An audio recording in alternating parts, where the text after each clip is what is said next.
नमस्कार। एमए उत्तरार्ध के द्वितीय प्रश्न पत्र में हम कुरुक्षेत्र के कथा तत्वों तथा भाव विचारों का सर्ग के अनुसार चर्चा कर रहे थे। चौथे सर्ग में कुरुक्षेत्र का बहुत महत्वपूर्ण सर्ग माना जाता है, क्योंकि इसमें पितामह ने विचारों के साथ साथ महाभारत की कुछ प्रमुख घटनाओं की ओर भी इशारा किया है, जिससे इस काव्य में कथा की क्षीण सी धारा भी प्रभावित होती दिखाई देती है। इस सर्ग में महाभारत युद्ध के कारण, सूर धर्म विवेचन, हृदयवाद और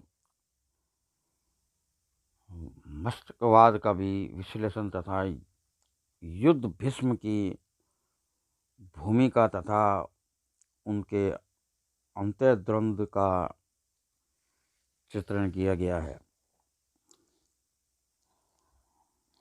जब भीष्म बाणों की शैया पर लेटे हुए थे,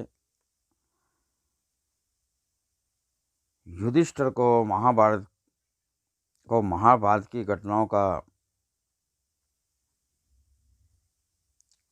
विश्लेषण करके उन्हें समझा रहे हैं।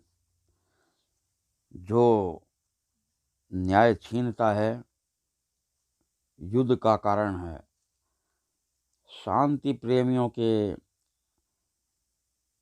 विनम्र प्रयास के बावजूद भी युद्ध भड़क ही जाता है। आगे वो कहते हैं कि महाभारत युद्ध केवल कौरवों और पांडवों का ही युद्ध नहीं था, वह तो एक बहाना था। इस युद्ध के कई कारण थे, क्योंकि सभी लोग अपने अपने स्वार्थों के लिए लड़ रहे थे। कर्ण ने अर्जुन को मारने की प्रतिज्ञा की थी। द्रुपद द्रोणाचार्य से बदला लेना चाहते थे। कृष्ण के सुधारों से भी कई राजा नाराज होकर दुर्योधन से जा मिले थे। युधिष्ठिर के राजसूय यज्ञ से देश में एकता की स्थापना करना चाहते थे, लेकिन इस विचार को दूसरे राजाओं ने अपने साम्राज्य विस्तार के रूप में अपना लिया और अंदर ही अंदर पांडवों से दुश्मनी रखने लगे। शकुनी द्वारा बिछाए छलपूर्ण जुए के खेल में पांडव अपना सब कुछ, राजपाट, धन दौलत हार चुके थे। यहाँ तक कि उन्होंने द्रौपदी को भी दांव पर लगा दिया। तो दुशासन ने उसे भरी सभा में नंगी करने का प्रयास किया। उस दिन तुम भी हार गए और मैं भी हार गया। मुझे बहुत दुख है कि मैं इस अन्याय को देखता रहा और चुप बैठा रहा। मैं तुम्हें समझाता हूँ कि सूर का धर्म अंगारों पर चलना है। वह कभी अपमान सहन नहीं करता।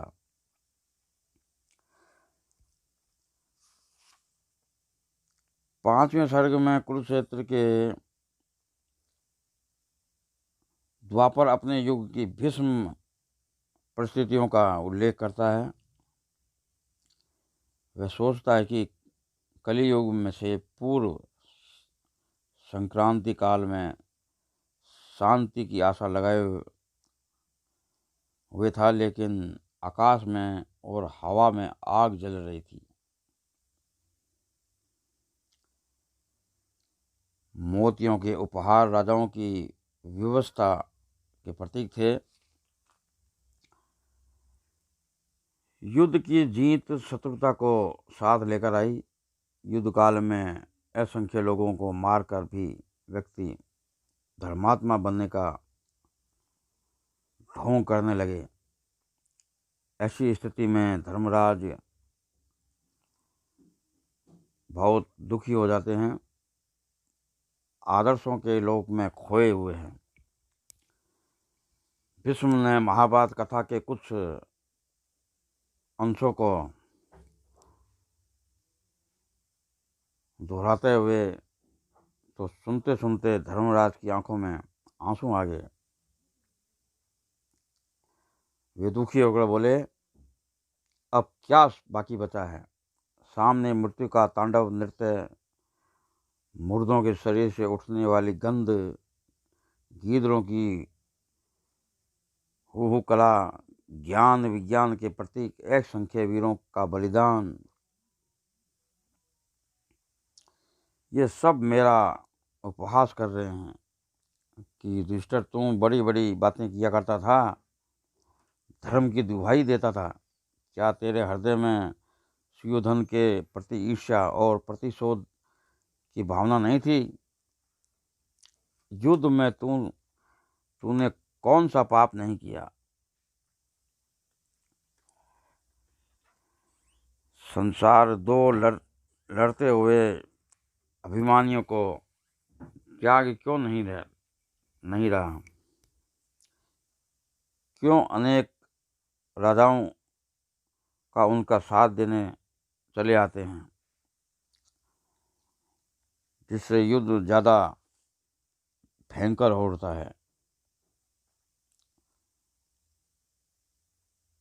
युद्ध के समाप्त होने के बाद हम केवल जीवित रह गए हैं। आज मैंने समझा कि यह राज सिंहासन ही महानाश का कारण था। छठे सर्ग में कवि कहता है कि आज का संसार द्वापर से बहुत आगे बढ़ चुका है। यह विज्ञान का युग है, जिसमें प्रकृति की शक्तियों पर बहुत कुछ अधिकार कर लिया है। मनुष्य की आज्ञा पर बिजली, ताप और वायु तक बंधे हैं।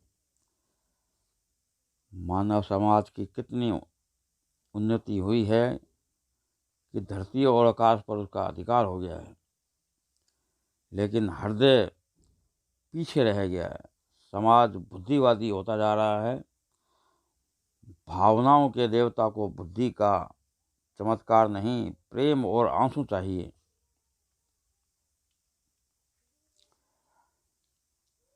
संसार में वासना की रात छाई हुई है।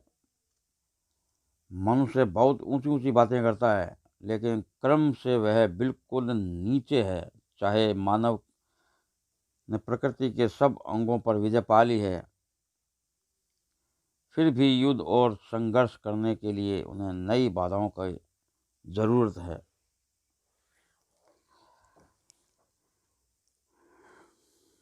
हे मनुष्य, तू सावधान हो जा। तू अभी बालक है, इसलिए विज्ञान की तलवार हाथ में धारण करना सही नहीं है। तू इससे अपना शरीर ही काट लेगा। विज्ञान कल्याणकारी नहीं है, अपितु प्रेम और सद्भावना से ही मानव का कल्याण हो सकता है। आखिरी सर्ग में भीष्म कहते हैं कि कुरुक्षेत्र की राख में ही शांति के फूल खिलेंगे। इस युद्ध में मनुष्य का भाग्य फलेगा फूलेगा। संन्यास से मनुष्य का भला नहीं हो सकता। वासना और विरक्ति की सरिता के दो किनारों के बीच मानवता का विकास होता है। यह धरती किसी की कृत दासी नहीं है। सबका समान सुख भोगने का अधिकार है। जब तक समानता नहीं होगी, तब तक विश्व में विकास संभव नहीं है।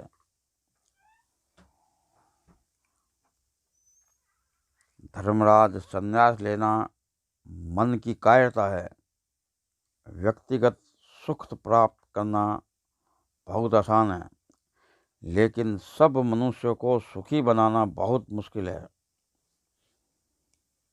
तुम्हें अगर वन में शांति मिल भी जाए तो संसार को इससे क्या लाभ होगा? यदि तुम्हारे आदर्श को स्वीकार करके सब लोग वन में चले जाएं तो योगियों को वहाँ से भागना पड़ेगा।